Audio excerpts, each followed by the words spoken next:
Hey, welcome everybody to the Talent and Strategy Show here on the Success is a Choice Podcasting Network. I'm your host, Jamy Bechler, and today's show is made possible by our friends over at Affinity Recruiting and Consulting. You can find out more about what they do to help you increase your bottom line, advance your mission. Check them out, www.affinitytoday.com. We'll get into our thought for the day right before we get to our guests. Our thought for the day: surround yourself with people who solve problems, not create them. Surround yourself with people who solve problems, not create them. And we're going to be talking with some people today about how to develop a great sales force, how to get some people around us, and how to train them up so that we can solve problems and not have people that create them. Somebody that solves problems and doesn't create them is our co-host, Ruston Pierce. Ruston, welcome back to the show. Thanks for joining us. Good morning. Good morning to you. Glad to have you on. Another person that is familiar, we've had him on in the past, is Rob Murphy. He is the founder and CEO of Affinity Recruiting and Consulting, and he's one of our guest experts today. So Rob Murphy, welcome to the show. Thanks, Jamie. Yeah, and our final guest today is Rob Held. Rob is the Vice President of Sales for BSN Sports. A lot of you are familiar with BSN Sports. They rule the world when it comes to sports apparel and outfitting college and high school teams. If you're associated with a college or high school team, you probably are outfitted by BSN Sports. He also served a long time at Nike as well. So Rob Held, welcome to the show. Thanks, Jamie. Just a little clarity there. I'm leading the sales team in Ohio and Western PA. We've got many other VPs who help run us across the country, but you're dead on with everything. Really appreciate you having me on. Nice to meet the other guys as well. Absolutely, Rob. So give us mention you're with BSN, who rules the world when it comes to sporting apparel. And you were also with Nike, who also happens to rule the world when it comes to. They have the other half. They have the other half, right? BSN sells the Nike stuff. So you've been with all these big, huge, rulers. But give us a 30,000 foot view kind of your career and what you're doing now. Yeah, well, I have been fortunate to, and I tell this a lot to folks, there's two different peaks and pinnacles, and I've been fortunate to be with two of them, Nike on the one mountain and what it does, and then certainly BSN. But my story is pretty quick. Grew up in Ohio, and was very active in sports like so many young men and women are. Went on to college, finished here. I live in Defiance, Ohio now. Finished here at Defiance College. Played baseball here, and knew from an early time that I wanted to be in sales, and that sports was going to be some part of my life, and was influenced early in my career by some local sales guys who were in the sporting goods industry. Went to work for a local sporting goods store, like so many people maybe have or did back in the time when every town seemed to have a sporting goods store. And at the time, there was a gentleman from Ohio as well who was our Reebok salesman, early 90s. Reebok might have been at the pinnacle then, actually. And I just, if Scott were, or if he has the privilege of watching this, he'll probably be shaking his head. I hounded him like crazy, right? Did everything, carried his bags in. But Scott got into a leadership position, and I networked, I guess, well enough that he hired me, and that led to some other jobs along the way. And then in 2000, I was fortunate enough to be hired by Nike, spent 17 years there, and then the last 5 years here at BSN Sports as a leader as well. So that's kind of the quick, story of my life, I guess. For the couple people that maybe don't understand what BSN Sports does, what kind of is BSN for those people maybe from the corporate space that's watching this show today, maybe not from the athletic space? Talk a little bit more about what BSN is. Yeah, so BSN, I'll just talk about BSN real quick and then who we're a part of. But BSN Sports, Best Supply Network, it has been around. It was founded in 1972 At that time, it was Blumenfeld Sportsnet's Adam Blumenfeld, who's our CEO. His father actually started the company. We're celebrating 50 years of existence. But at BSN, we're the recognized leader and the largest sporting goods distributor in the country. As you mentioned, we're selling to high school marketplace is our primary consumer base, but we're dealing with the collegiate market space, the youth, corporate business, and it's everything from apparel, footwear, and equipment. Equipment has always been and really is what the company was founded on. We manufacture over 20 brands ourselves, but apparel, decorated goods, think fanware, things of that nature is really the driver of our business. We're part of a bigger company called Varsity Brands. Varsity Brands consists of BSN, which is the sport silo, Varsity Spirit, which is the spirit part of it, which is cheerleading, and then the achievement side of things is a company, Herf Jones.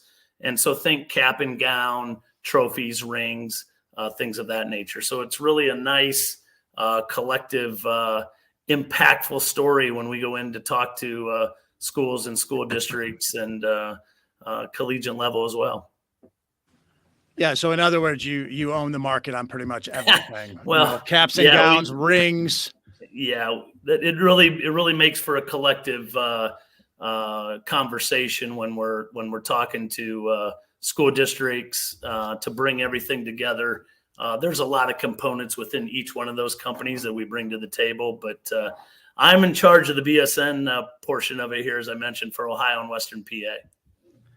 Rob Murphy, when you were at Tennessee, were you? They weren't Nike, right? They were Adidas. We were Adidas back in the day. I have a lot of very large and oversized Adidas items from back in my day. I actually, I'm also sitting here wondering if Rob Held and his team manufactured the trophies that I received in 4th grade when my Burgundy Bears soccer team went 0-8 and we got the trophy.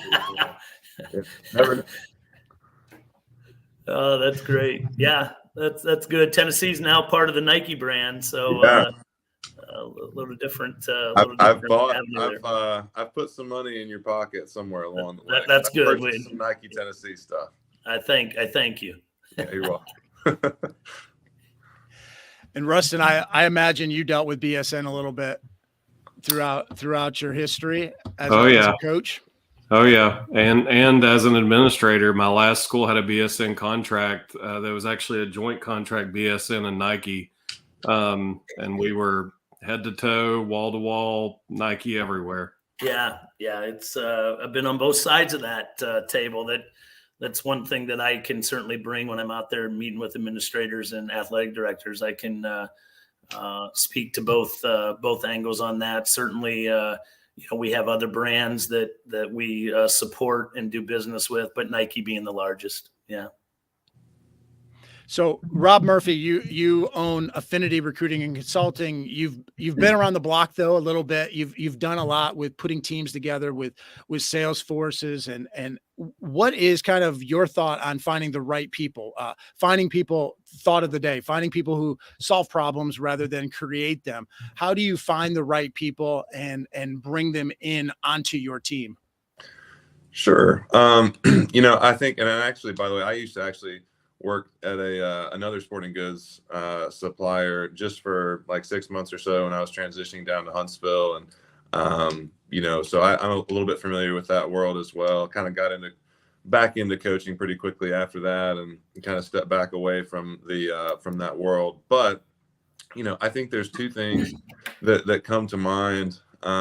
Number one being, sales can really mean 100 different things, and I think that one of the issues people have when they're looking for sales reps is they just look for people who have sales in their background. But sales is everything from working at a department store to driving around to schools, introducing yourself to coaches, to picking up a phone and dialing 100 strangers every day, sometimes in the electronic components world, sales literally just means that you're just creating the product in an odd way. You're not even doing something that people would associate with the word sales at all. And so I think, we're looking at building a sales team, and I'm really curious to hear Rob Held's thoughts on what they do at BSN that's been so successful to build the teams that they have.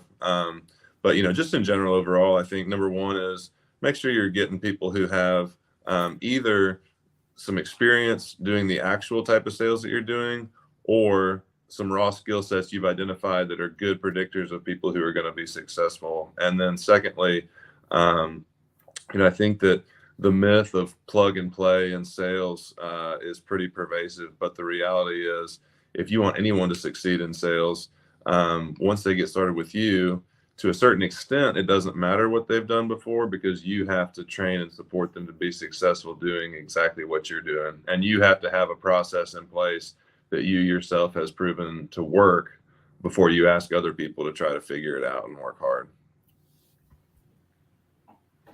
Yeah, I would love to hear Rob Held your philosophy on that as well. Who are you looking for to build your sales force? Yeah, well, hey, I mean, we're hiring all the time, right? Like it's been crazy, over 1,300 sales pros across the country, and Jamy kind of mentioned, you dominate the world. I mean, we don't have 100% market share, so there's still a lot of opportunity out there. But we see resumes all the time. There's a lot of things that you think you could pigeonhole some people in. Oh, this worked and that worked. So much of our business is really based on relationship. So personality comes into play a lot. You do like to look for previous sales experience, certainly, but we've got a lot of rookies, a lot of men and women who have just out of college. We've got a young gal that we've hired in one of our markets that just out of college, but she got her MBA and is from the area, has a real strong ties to the marketplace. That plays into it.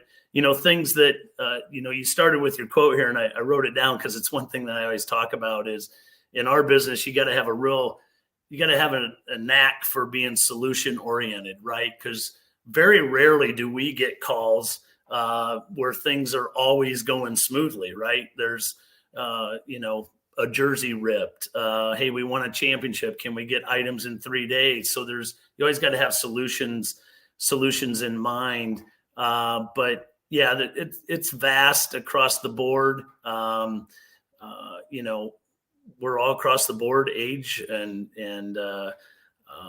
gender, experience, non-experience, but there definitely are some things that work, and being able to build relationships, being able to communicate, that might be the strongest point, because you're going to have to communicate both good news and bad news. And we've seen a lot of that pre or post pandemic, that not everything's always going the way we had hoped. And so much of what we do, because we are a distributor, right? So we're dependent on our vendors as well, right? And there's just a lot of things that happen throughout a day, throughout a week, throughout a quarter, that you gotta be solution oriented. You got to be able to communicate, hold on to those relationships, and find a certain energy about you to keep everything moving. One thing I would say, that kind of comes to my mind, Rob, and just from my awareness of what you guys do, and yep. I coach high school basketball right now, and we use BSN here in Alabama. Great. Thank you. Austin Wunderlich is our rep. He does a great job. But I think that one thing, just from my observation, in a lot of industries, a sales role really is just breaking new accounts. Yep. And it means just go find the next one, hand it over to the operations team. Whereas with you guys, it's really a sales and service hybrid. You got to go break the new business, but then it's still your account at the end of the day, and you are really delivering for that client that you've landed. And so it really has to be somebody, I would imagine, that has both of those skill sets. Yeah, absolutely. I mean, certainly we do a lot of prospecting, right? We're always talking about building pipeline. In white space, we identify white space as places where we're not currently doing business, but so much. I mean, I've got so many veterans that even report to me in this part that, when you go talk to their coaches and that, I've been with Rob for 10 years, right? I know I can get a hold of him at any time, things of that nature. So it's a real balance of, existing customer base, strong relationships, continuing to hold on to that. But there's also, there's a fair amount of prospecting, right? To continue to find new opportunities. Sure. Yeah. Well, I remember years ago when I was a young assistant coach at a Division III school, we used to do business with our basketball program, did business with a place called Kessler Sports Yeah. over in Illinois. One of the companies that has since merged with BSN. But I That's remember correct. when that salesperson would come over, he would come over from the Chicago area to the Indianapolis area where I was at, and he would always take us out to lunch. And not every coach was doing business with him. It was Right. really just the basketball coach, but one by one, little by little, I would see that relationship he was building. He would take the basketball coaches out to lunch, but be like, tennis coach, hey, you want to come out? Volleyball coach, you want to come with us? Eventually I would see that more people would start signing on with them. But I always remembered it was what Rob Murphy talked about, the service. It wasn't just how can I get your business? It was how can I serve you, or how can we just build a relationship? How important, I obviously I think that's important. Are you able to train that? Are you able to talk to your people in the interview process about that? How are you able to get them out of the mindset of just sales but also be your service oriented as well? Yeah, I mean, we are service oriented. I mean, without service, what are you? Yeah, that's kind of a tough knack to teach, but you speak to it. So that's you're teaching towards it. But, so many times, and I talk to folks all the time about this. You're not always going to get a sale every time you're with Rob or Ruston or yourself, Jamie. I mean, that's the relationship part of it. That's learning about what's going on in someone else's life, or what's going on in the community, what's going on at the school. Maybe there's a star player.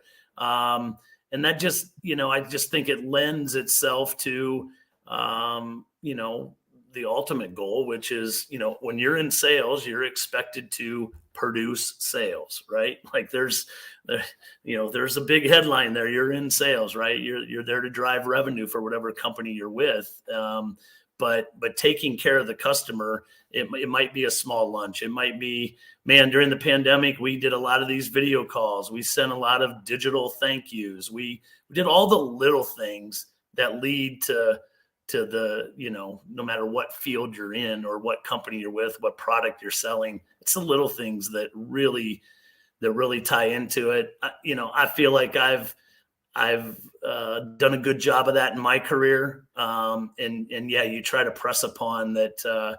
I try to make sure my folks aren't looking at every little transaction, right? Like if you're over analyzing every little thing, you're not looking at the big picture, right? Like just throw it into the pot and let's continue to take care of them. And at the end of the day, generally things work out exactly how you'd hoped. I'm curious, and this question's really for both of you, because you're both in very different industries. And like Rob Murphy said, business development, sales, whatever you want to call it, can look very different depending on the job you're doing. In the different worlds that you're in, and Rob Murphy, we can start with you. How many, let's talk real business development, top of the funnel, how many prospective clients do you need in order to get to a conversion? And what advice do you have for the salesperson who's getting a lot of rejection? Sure. Yeah. A couple of great questions there. I think that there's some huge factors that play into conversion rates. I think that the low end of conversion rates, when you're looking at like, hey, I'm picking up the phone, I'm dialing, and this person doesn't know who I am. We don't really have marketing that has touched this person. This is a truly ice cold lead. If you have a good and meaningful product that provides a solution, you're probably going to be at 3 for 100 on, you pick up the phone, you call 100 people, you follow up via email, you reach back out whatever other way, you call them again. And typically you're going to have 7, 8, 10 conversations, and between 1 and 3 new clients. Flip side of that, let's say that I'm curious for Rob Held's any data that he could provide here, but my guess is in BSN world where it's marketing heavy. Most people, if they don't know who BSN is, they certainly know what Nike is, right? It's a household item. People know it and understand it.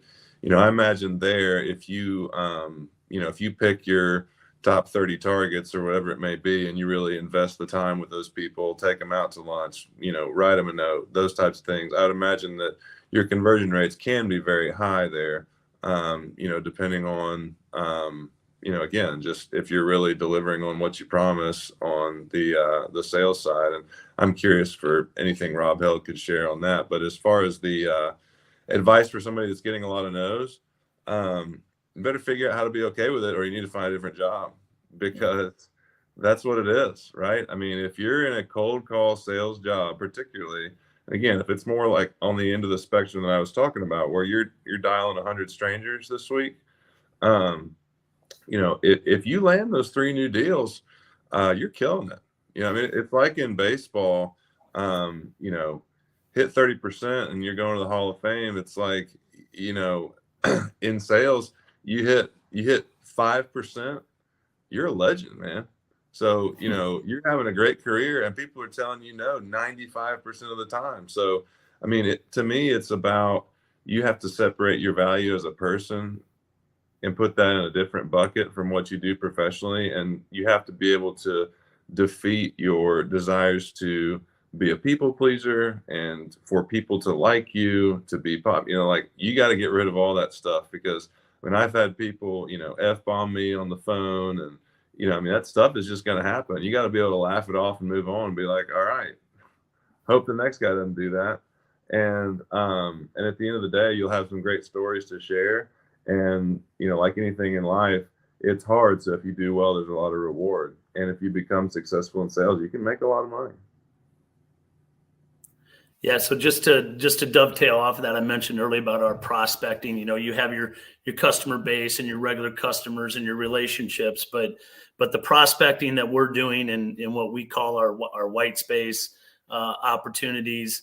I think this is where so many of our sales pros, it's not a prerequisite, but they're former athletes, or they may be former athletic directors, but really the athletic side of things. I mentioned earlier that I played baseball collegiately. I think, baseball is a sport that you fail more than what you succeed. And so you got to be able to understand that going into it, right? That, you can't just take one try. So, relative to conversion rates, while we are a dominant player in the industry, and I mentioned earlier about the market share, there's still a lot of market share to get. We certainly see that there's a lot of effort that needs to go into, continuing to prospect and follow up. And there's a lot of touch points. Our CRO, Jim Slomka, talks a lot about 20 to 25 times that you may have to be reaching out to someone before you break that through, right? Before you get that opportunity. And that's really what we try to continue to present. Before you move on, can we reiterate what you just said? So your chief research officer, for the people who don't know what CRO stands for, said that you have to make 20 to 25 touch points with national brands in order to get a conversion. Yeah. Okay. Yeah. I think that's really important. Yeah. Yeah. And we talk a lot about that. You talked earlier about, how we train the talent. We've got a staff that, when we onboard someone, I've got 3 new employees that'll be going through this, starting December 12th, they'll be going to Dallas, and we've got a team, and obviously they're teaching them, the system stuff and, hey, who to contact for payroll, et cetera. But so much of it is spent on, the nuts and bolts of just, you got to understand your products, things of that nature. But it's impossible in a business where we have over 25,000 items we sell to be an expert in everything. But relative to growing your business, you can't just, take a swing and move on. I mean, you can, but you're not going to get anywhere with that. Right. And so you got to find ways and create opportunities. And, there's several examples where we have, even in the general part of Ohio where I'm at, like everywhere, there's competitors, there's competition, there's others in the field. And there's several places where, even since I've been back for 5 years, it's taken us the better part of 5 years to finally get our opportunity, right? And that could have been created for a number of reasons. We don't have enough time for me to list all the reasons of why we may get our opportunity, but we better be ready for it when it does come. And so, just being there and continuing, to try to build some momentum. That's what we do. What we've talked a lot about, like the salesperson themselves, Yep. but there's a lot more people that go into developing a sales force or allowing the salesperson to be successful. Yeah. You had mentioned just outside of your company, the supply chain issues. If supply chain issues aren't going well, then your salesperson is going to have a tougher time, more challenges. In-house, are there, talk about the kind of the symbiotic relationship or the team aspect of all the people involved with BSN or all the people involved in a sales force that aren't just the salespeople? Yeah. Yeah. Well, obviously it's a massive organization, well over 3,000 folks just at BSN, but yeah, we're dependent upon, team, and sometimes that's a little overused, but since we're in the team business, it just all feeds into that, but so dependent upon things that I mentioned earlier: communication, trust, and man, Jamie, it really is. I mean, we have calls, every week to continue to keep our sales force, we call them sales pros, keep our sales pros, information that's coming down, from our team, our internal buying staff, our marketing staff, our, might be accounts receivable staff. I mean, there's all these different levers that need to be pulled, but there is it's a large organization that really pulls together, and fights for one mission. Our job is to make coaches are our, that's our consumer, right? Like, I mean, the kids are wearing the product and that, but really it's the coaches and the administrators who are our consumers. And our job is to make their job easier so that they can go do, what they can do better than me. And that's change kids' lives, right? They're influencing kids' lives every day. So we try to take that pressure off of them, but it's a complete team, right? And particularly in today's environment, like I've been fortunate enough to do this for quite a while, and just everything post-pandemic, and that's kind of a tired word, but it's reality, is just really changed things, right? And there's a lot of moving parts that continue to affect our business, and it takes a lot of folks to keep things moving forward. We do a pretty good job of it.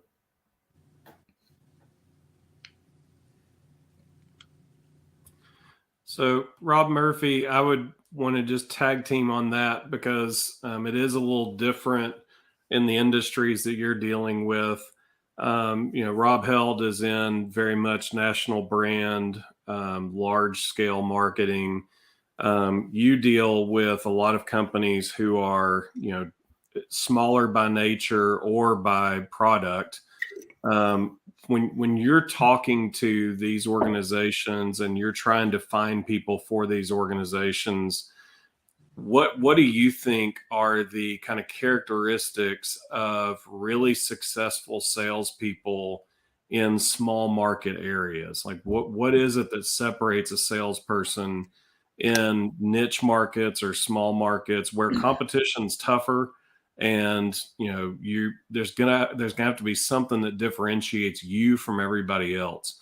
What would you say those characteristics of those people are? Well, I think it goes back to kind of the last part of your question there, right? I think that in a service-based industry, but I think it applies to sales across pretty much everything. I mean, what you're trying to be is you're trying to be a blue circle in a sea of red X's. And you're trying to figure out, how am I different? How can I be different? What, how can I, just from the macro of how can my team and I provide a different experience from our competitors, all the way down to the micro of how do I make sure that my email looks different in somebody's inbox that has 50 emails from salespeople just like me? What do all those other emails have in common? And then how can mine be different?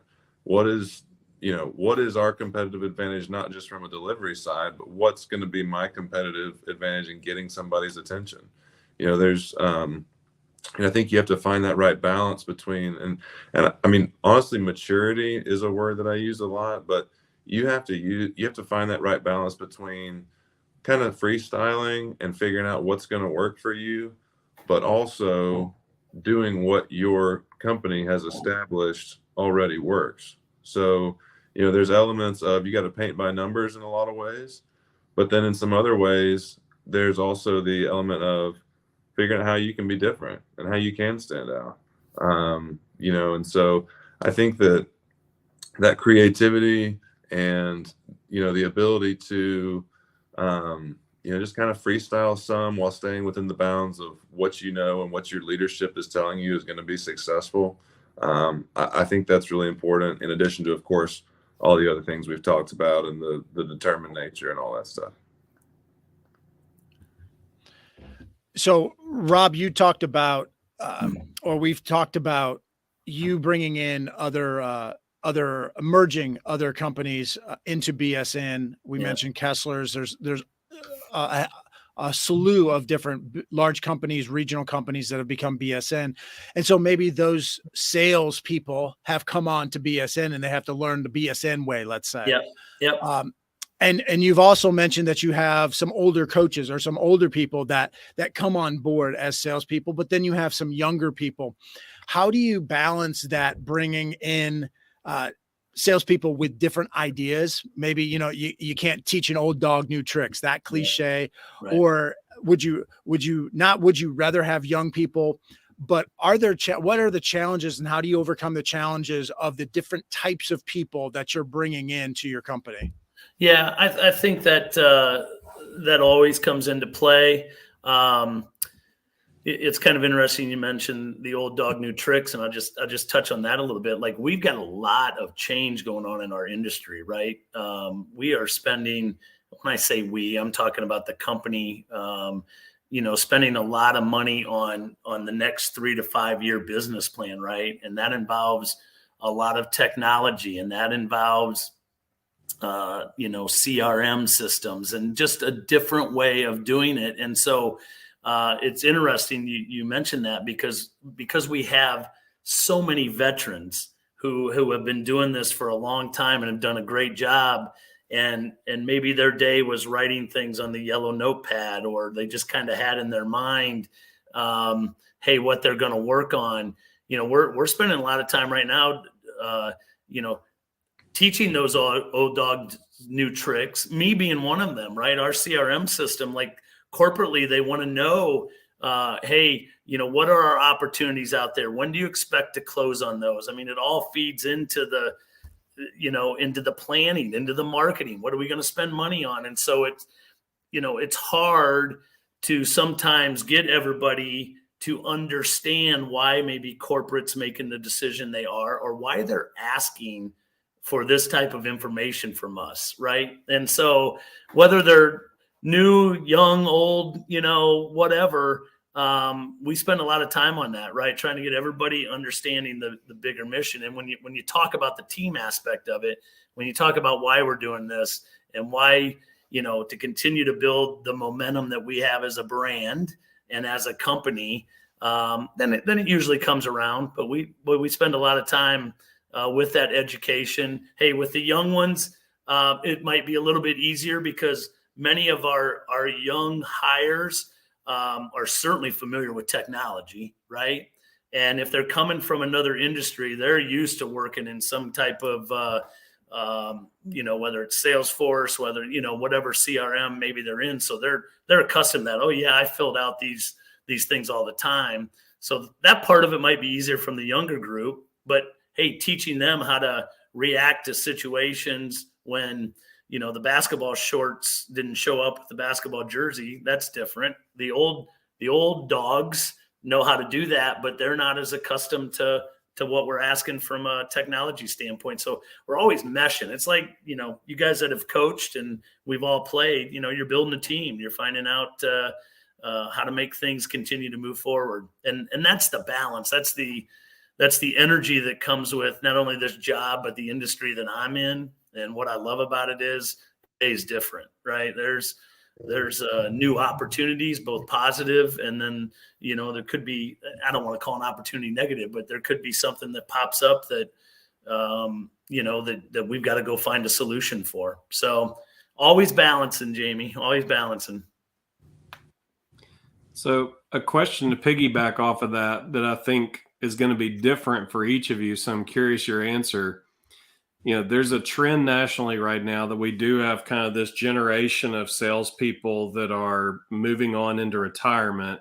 And then there's this really new, young, high energy sales force that's coming on the scene, but there's not really anybody in between. So how do you, when you've got those senior level, long-time salespeople, they've built relationships, they're getting sales just naturally by their network. You've got this new young generation of salespeople who don't have a network. How do you evaluate them if they don't have a lot of sales coming in? Like, how do you identify, okay, I think this person's going to be a rock star, but I'm going to have to give it some time? Like, what's that thought process? And I'd love to hear both of your answers to that question.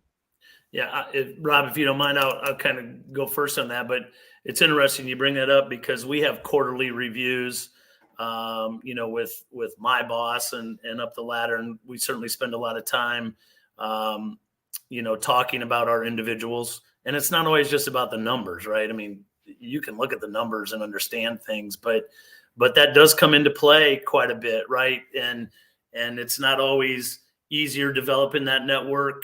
For some folks, we may have put them in a spot where we knew they had the moxie and the relationships and that, but we knew it was going to take some time. So you really, there's not a, 5 bullet points to understanding this person's going to be successful or not. But what you can understand, we do a lot of monitoring of activity, and that's not micromanaging, but it's just our job as managers within this company is help to facilitate business, right? So we talk a lot about, hey, what's going on here at high school X, Y, and Z, and just, you can sense if effort's there, if commitment's there, if opportunities are coming, and our teams do a great job of that. So it's really looking at the activity, looking at the the opportunities relative to what may be coming down the pipeline, what they've heard, and that gives you a sense, right, of what's going on. It's not always. I'm not going to reveal what the numbers are, but I mean, it's not always. You'd be surprised what our expectations are in the first 12 or 18 months relative to a salesperson, right? And we're trying to build good habits. We're trying to build an understanding of what we can provide. And then the rest, generally comes together. Yeah, I mean, I think that, my answer would be somewhat similar, but I'd say that, overall, winners want to know what's on the scoreboard and losers don't, and I think I can understand if somebody has an established track record of success in this exact job, and then there's a move towards more activity monitoring. I can understand why there may be some frustration about that. If you've been killing your sales numbers for 30 years, and sometimes people just don't like change and whatnot. But, if you're coming in new to the company, and especially if you're a younger person coming into the company, you need to embrace things like activity monitoring, because at the end of the day, your boss's job is for you to be successful. That's right. And if you can't provide the information, your boss is not going to know what the problem is. Well, how do we fix the problem if we don't know what the problem is? Was it that you didn't reach out to enough people? Was it that you did, but you didn't get the right conversion rate. Well, how can we fix that problem?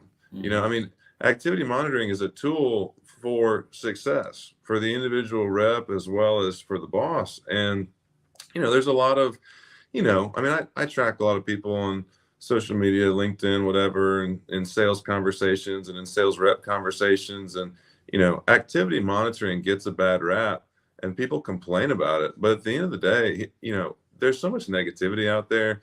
But here's the thing, like, if your boss sees you being successful, that makes your boss more successful. So like we are all on the same team here, right? And people really aren't out to get you. And the reason it's there is to put you in position to make more money and advance your career and contribute to the team. And 9 times out of 10, as I said, you know, the people who the people who crave accountability are the people that know that they're going to smash their goals.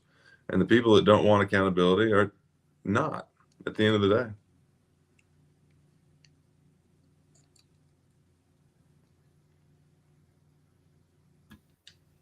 We have a quote of the day. So we're going to kind of wrap up the show with our quote of the day. It's from a very famous salesperson, sales trainer, Zig Ziglar.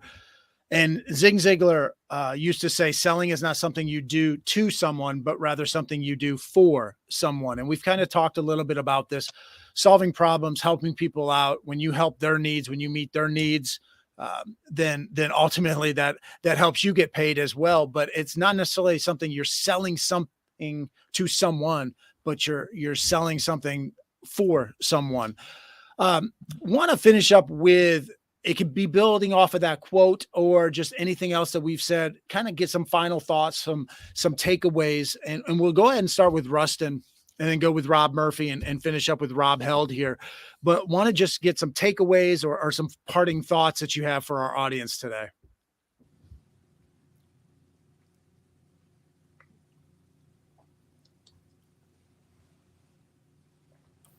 Oh, I think I was muted.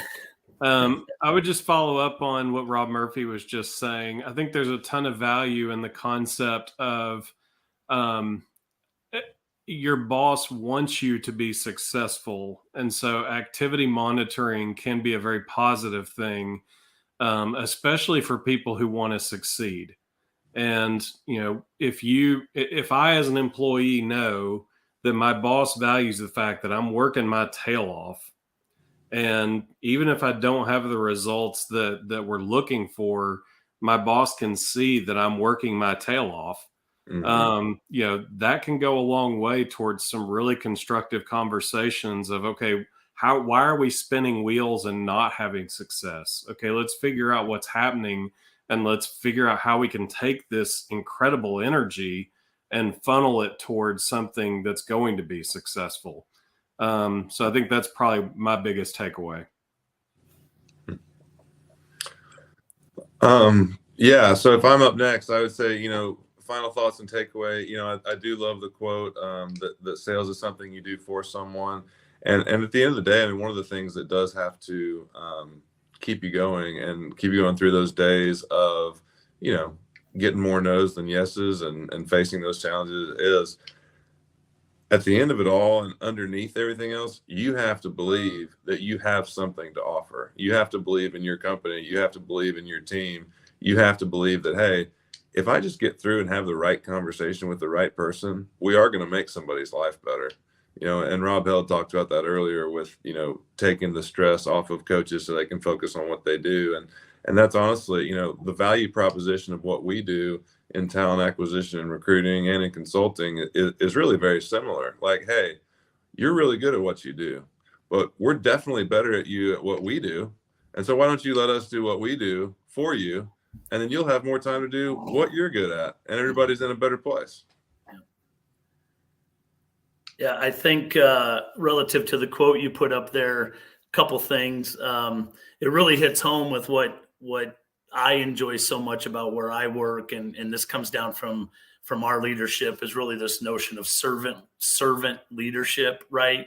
And that we are working in what we do. It's a wonderful field that I'm in, right? I mean, it doesn't matter where you go. Somebody wants to talk about some form of athletics. Could be the World Cup, that's going on now, things of that nature. So that's the one thing. Another quote that I always kind of live by every day is an old John Wooden quote. Being average means you are as close to the bottom as you are to the top. And there's just this, and we have this innate, and it's at other companies too, but because we're in this athletic field, we have scoreboards, daily updated. Where you're at, right? And where your team's at. And we have weekly calls that, we, with our region, and where you're at versus, my counterparts and particular sales pros. And I think that, that nobody wants to be at the bottom, right? And it just brings this energy and enthusiasm and wanting to do good, right to the forefront. So that's just kind of what I would leave it with, is just, your ability to communicate, your ability to, show this almost concern, and want to help, is really something that has driven me. And I think, it's something that should be important with all sales folks out there. Well, we appreciate all you guys' insights today. We appreciate the audience. Thank you for spending some time with us today, whether you were watching this live on YouTube, Facebook, LinkedIn, or maybe you're listening to it on the Success is a Choice Podcast Network. We do appreciate that. Hopefully you got something out of it. In the show notes, you'll find how to contact each of these people as well. So if you want to, if you're involved in sports, high school, college, whatever, and you want to reach out to Rob, we'll have his contact information in the show notes as well, so you can reach out there. I know that they do a lot for fundraising as well. They have team stores. So there's a lot of things that you could help your coach, your athletic director, your booster club set up through BSN Sports. So definitely check that out, bsnsports.com. If you are a business and you have recruiting needs, if you want to put together strategic planning, go ahead, reach out, affinitytoday.com, and Rob and his team can help you as well. So guys, thanks so much for joining us, for your insights. Appreciate all that you do. Thanks everybody for joining us. Next week, we will be here at the same time, Friday, 11 o'clock Eastern time. So check us out live. Feel free. And until next time, remember, success is a choice. What choice will you make today?